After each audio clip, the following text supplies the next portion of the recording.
Hey everyone, welcome to another episode of Andy Hall Prophet of Doom. This is one of the new shows that we're starting up here at ZXH Creative that we're really hoping that you're going to enjoy and support. And speaking of support, if you want to support the show, you can go to patreon.com/Naked Diner and become a Patreon patron. If you do that, you'll get a whole bunch of Naked Diner content. As you know, Naked Diner is a show that Andy and I have been doing for about a year and a half now.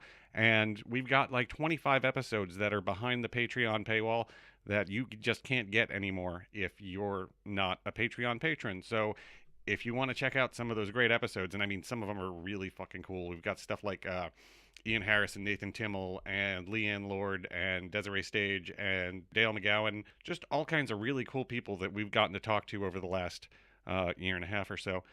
And a lot of those episodes you just can't get on the podcast feed anymore. So patreon.com/Naked Diner. If you like that show or this show, we really appreciate the support. Thank you so much. Now, on to Andrew Hall, Prophet of Doom. This is a second episode. The podcast feed's not set up for it yet. That's why we're putting it out on the Naked Diner feed now. We're going to do that for a couple more episodes. Once we get some feedback from y'all, hopefully you'll like the show and you'll let us know that, and then we'll give it its own feed. But until then, Andy Hall, Prophet of Doom is occurring on this channel on Thursdays. We hope you like it. And so without any further ado, Andy Hall, Prophet of Doom. Have a good week. We'll see you Monday.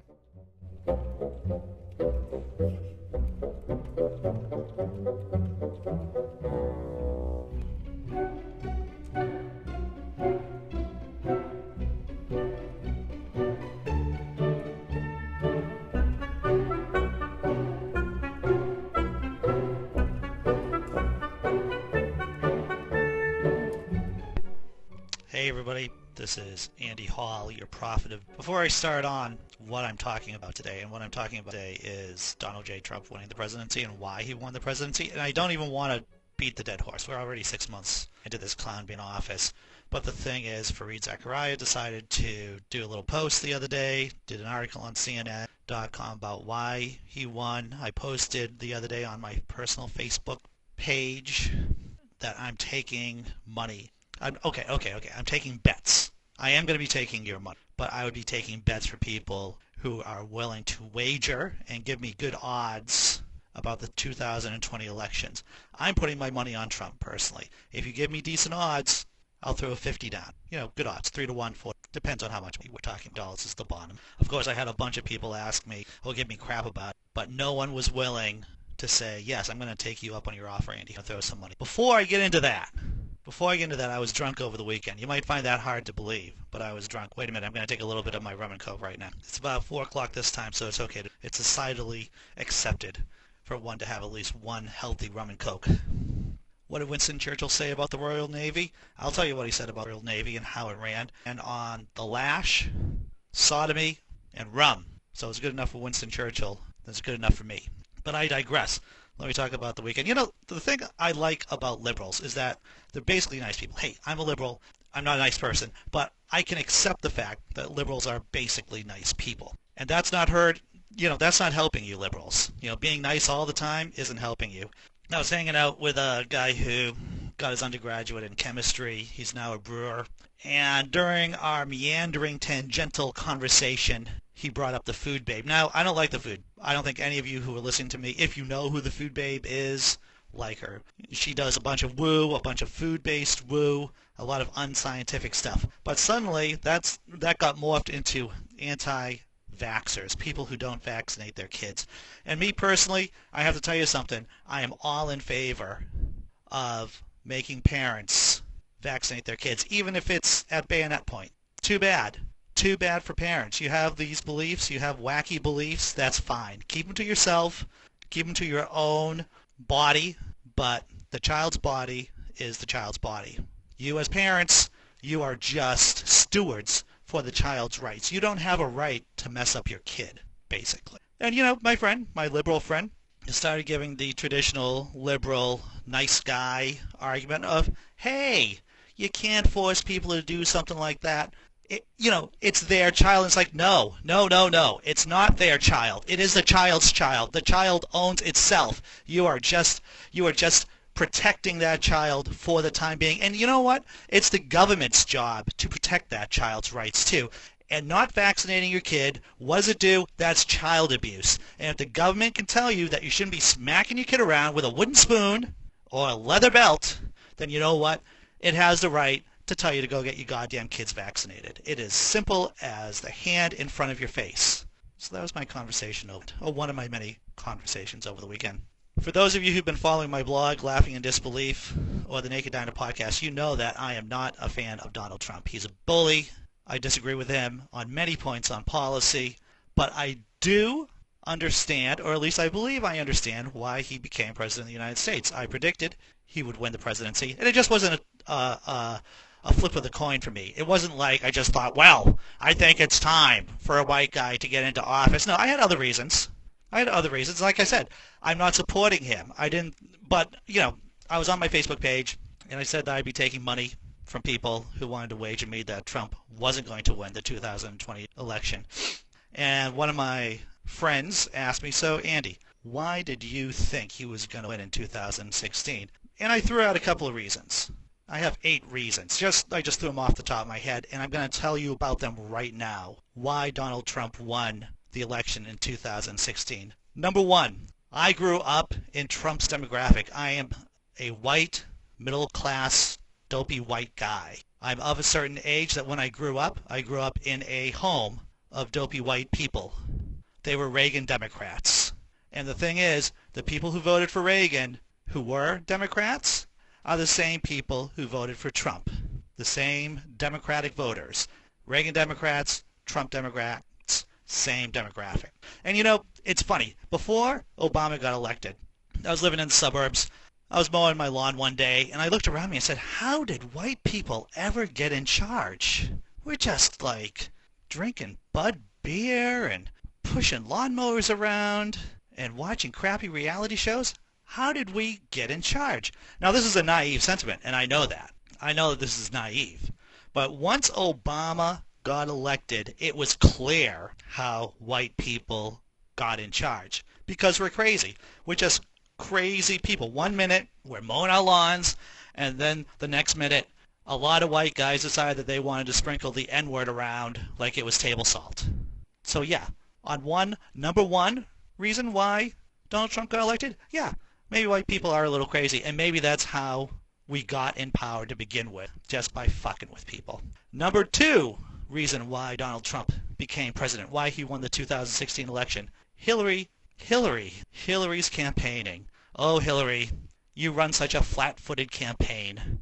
If you were Rocky Balboa in Rocky 3 after getting beaten by Mr. T, you would be taught by Apollo Creed. You'd be taught footwork.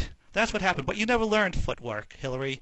You run a flat-footed campaign and you get flanked very easily. Obama outflanked her. He out-tricked her. He was able to outmaneuver her. And you know what?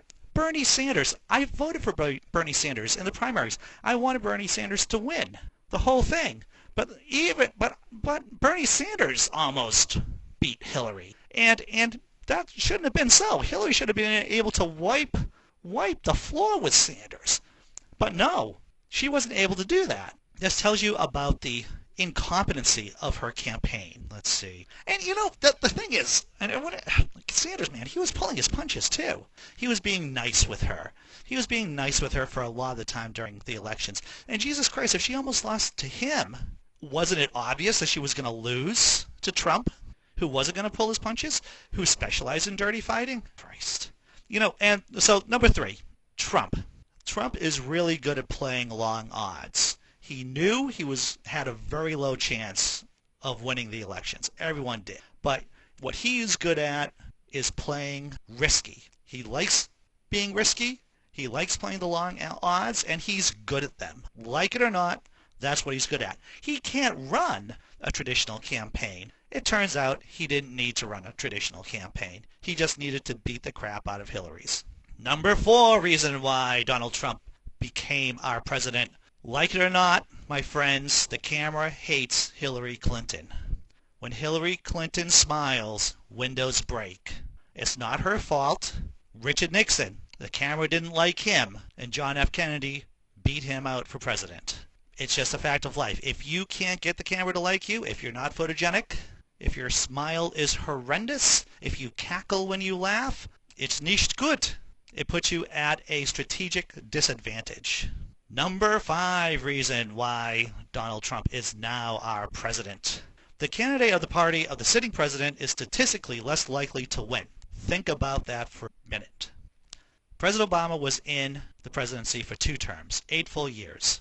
Statistically, the Democrat, whoever that Democrat is, who's going to be running for president, is statistically less likely to win. It's like they're jogging uphill, and that's hard. When you consider all the other factors Hillary had going against her, the fact that she was running after a 2-term Democratic president made it even more difficult for her campaign. We've had a lot of comedians on the Niner podcast. Oh, by the way, this is reason number 6, but I'm kind of weaving into that. One of the main themes, one of the main subjects I've talked about with these comedians during the campaign season was how Donald J. Trump is a roast comedian. Have you ever seen a roast battle? A roast battle, you have 2 comedians, and they just trade insults. Donald J. Trump is exceptionally good at roasting people. And that's what he did. He just rolled over all of his Republican primary competitors, and he was good at picking them apart. Little Marco, low energy Jeb, putting him in the same room with Hillary Clinton, who does well with facts. She does well with statistics. They don't matter in a debate with Donald J. Trump. So that's number 6, by the way. Trump is exceptionally good at picking people. Number 7 reason why Donald J. Trump is now the President of the United States. Post Lyndon B. Johnson, America hates to vote Democrats as president.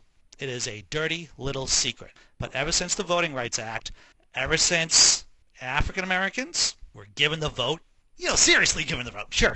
They were in theory able to vote in 1865, 1866, but they had a variety of barriers separating them. But once Lyndon B. Johnson took his balls out and said, listen, we're going to do this right. Voting Rights Act, Civil Rights Act, Americans hate to vote for Democrats in as president. Now that you may say, well, Andy, what about all those Democratic presidents? They were outliers. They were people who got in there for special circumstances, specifically when Republicans fucked up. Let's look at Jimmy Carter. Why did Jimmy Carter become president? Oh, wait, it was Watergate. Republicans screwed up. Why did Bill Clinton become president? Oh, wait, there was a three-way race. A three? I think that was the number 3-way race between Bush the Elder, that lunatic, Perot, and Bill Clinton. That split the Republican vote. That's why Clinton became president the first time around. Now, you may say, well, what about Obama? Obama got voted in. Yeah, but the thing is, that was the Great Recession. People were desperate for new leadership. Why would people vote in a Republican president after the Republicans failed at everything and caused the Great Recession? Oh, and by the way, if you become president, you're statistically have a greater chance of winning a second term. People just like voting in presidents for a second term. So that's why Obama got a second term. That's why Bill Clinton got a second term. So that was number 7. Number 8, why Donald J. Trump is now our president. Well, we can blame it on the victims on this one, my friends. It's the overconfidence on Democrats. Listen, I don't live in a liberal bubble, but I visit the liberal bubble a lot. And there was a lot of talk within the liberal bubble about how Georgia was going to vote blue, maybe. There was hope, and maybe Texas was going to vote blue. And a cursory look at how people have voted in the past would show you that, well, Florida's probably going to go for red.